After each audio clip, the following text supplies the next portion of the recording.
Dear Jaylee, you have asked me to write a letter to you describing what literature has impacted my life as an African American.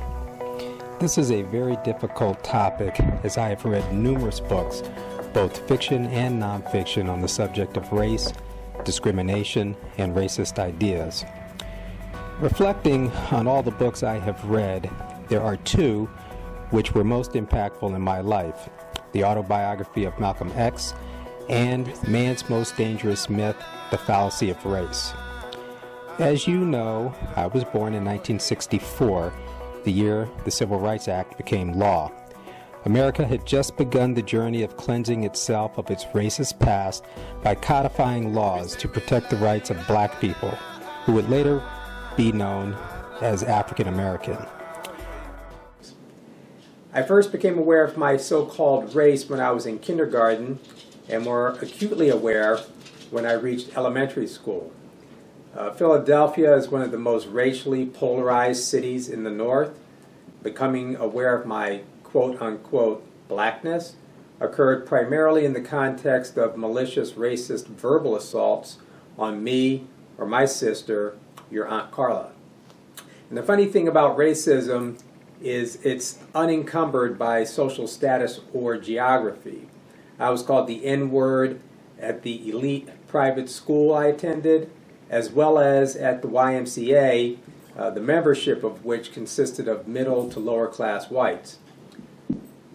Throughout my childhood, and despite feeling the sting of racism, I always kept my skin color in perspective, understanding that a black person had to be more polite, more articulate, more educated, more prepared, more of everything. Nevertheless, I never really resented white society, although my friendships with white children became more superficial because inherently I distrusted them. I accepted the concept of race and the relationship between the primary races recognized by this country, whites and blacks, without much thought, that is, until I read the autobiography of Malcolm X. I was a high school senior when my dad, your granddad, gave me a copy of the book. He said it was one of the most profound works of literature he had ever read. I was generally familiar with the author, Alex Haley, who became a household name after authoring the groundbreaking novel Roots, based on Haley's family history dating back to slavery. Reading the autobiography of Malcolm X changed me and enriched my awareness of the plight of the black man, and marked the inception of my understanding of the fallacy of race in America. Though regarded by many as a militant from the 1960s, Malcolm X's story reveals he was a deeply introspective man who survived the racist savagery of the Deep South, the self-destruction of a life of crime, the degradation of a black life in the 1950s, the inhumanity of prison, and the sophistry of a black national movement propagated by the Nation of Islam. Through all this, Malcolm X persevered and awakened to the idea that race is merely a construct, a fabrication designed to disenfranchise people who are not of European descent. Because when he visited Mecca and prayed with Muslims from all over the world, he recognized that there is one race in the eyes of God. White attitude was removed from their minds by the religion of Islam. I have never before seen sincere and true brotherhood practiced by all colours together, irrespective of their colour. But as racism leads America up to the suicide path, I do believe, from the experience that I've had with them, that the whites of the younger generation in the colleges and universities will see the handwriting on the walls, and many of them will turn to the spiritual path of truth, which is the only way left to America to ward off the disaster that racism inevitably must lead to. After reading about Malcolm X's life, I became curious and thoughtful about this idea of race. I stopped using the N-word as a term of endearment, which is a trap into which many African Americans fall. There's nothing endearing about the N-word when one thinks about its origin and the suffering associated with its usage.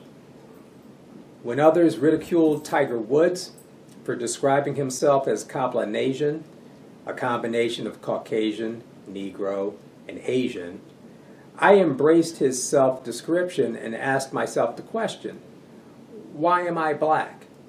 Who decided which of my so-called bloodlines is dominant? Where did this, quote, one drop of blood, end quote, theory originate? And why does it dictate who I'm supposed to be? Nearly 30 years later, I began to research race. What is the origin of race? Why did it originate? And that's when I stumbled upon the second most impactful piece of literature I've read, Man's Most Dangerous Myth, The Fallacy of Race. This book, written in 1945 by Ashley Montague, scientifically dissects the concept of race from the perspectives of anthropology, biology, psychology, and sociology, and persuasively makes the case that race is not real. Race is a fallacy that American society, in particular, propagated to maintain the institution of slavery and continues to propagate to maintain stereotypes and the privileges befitting white people and the white majority. As a practical matter, there is no such thing as black or Negro or colored or Afro-American or African-American.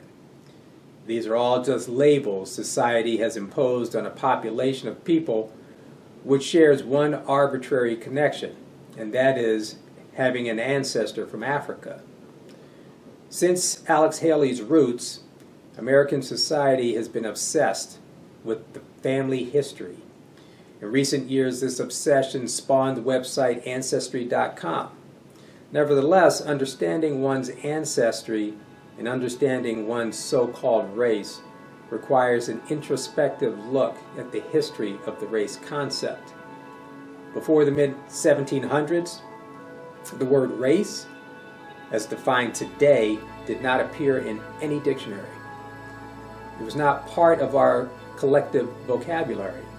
Today, the idea of race is inextricably linked to everything we do, such that we may never extricate ourselves from this idea. In today's world, where, quote, racial, end quote, and ethnic polarization appear to be resurging, I hope that others find books like the autobiography of Malcolm X or Man's Most Dangerous Myth, The Fallacy of Race, which inspire them to look inward and grasp the idea that in the eyes of God there is only one race, the human race.